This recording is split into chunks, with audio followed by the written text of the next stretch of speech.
Thanks, Councillor. Minister, first of all, I'm not going to be shouty at you because I want to work with you. I want to try and reach a solution where we're all going to be working together to try and make sure that people will be able to have their homes, whether they're building houses themselves, whether the local authority is building them, whether it's private people that want to have property and rent it out. We have to try and have a mix in Ireland. So far, the shouting and the roaring of opposition has failed. The workings of government have failed. So we need to look at this in a cold, hard, practical manner. One of the first things I'm going to ask you, Minister, is when are we going to stop the practice of TDs objecting to houses being built?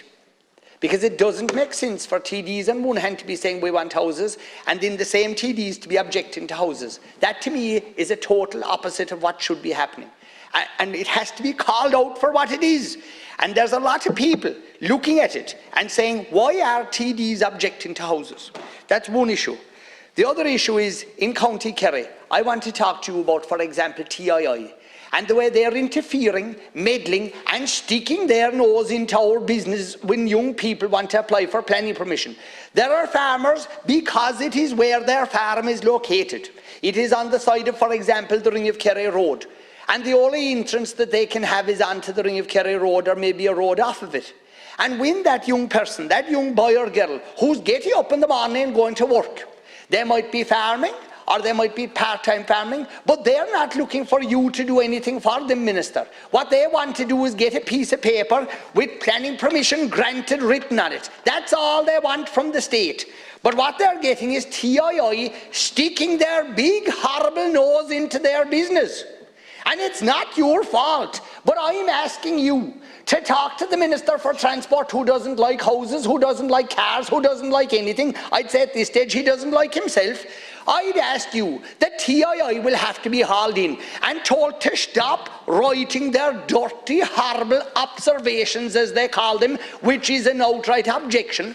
The planners then that we are dealing with, and I want to thank the planners in Kerry. Yeah, I'm not sure that's appropriate parliamentary language now in relation to a submission. You might just take it on board. Well, thank you very much. But if it's a fact, if a person in TII writes a horrible, poisonous letter against a young, respectable person wanting to build planning permission, saying that in their opinion they shouldn't have the right to have their entrance onto the road, I'd actually say to hell with them and their dirty, horrible letter.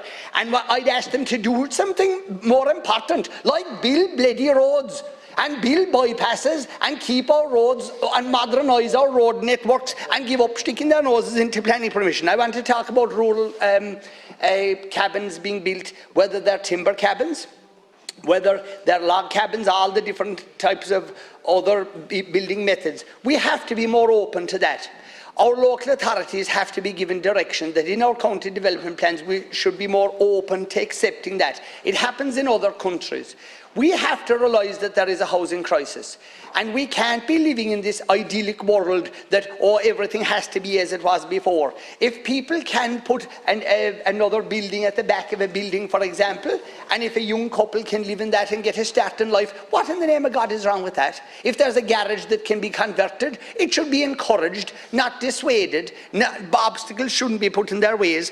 So we would be looking to instruct the Minister for Housing to publish the long-promised new rural housing guidelines to bring clarity and certainty to rural communities, to ensure that new rural planning guidelines allow for planning permission to be permitted for rural housing in all rural areas for those who have a genuine housing need, to relax the outdated planning laws to allow sustainable log cabin units to be constructed without unnecessary planning permission requirements by amending the planning regulations that would facilitate the construction of temporary or permanent structures for residential purposes on family-owned land in rural areas.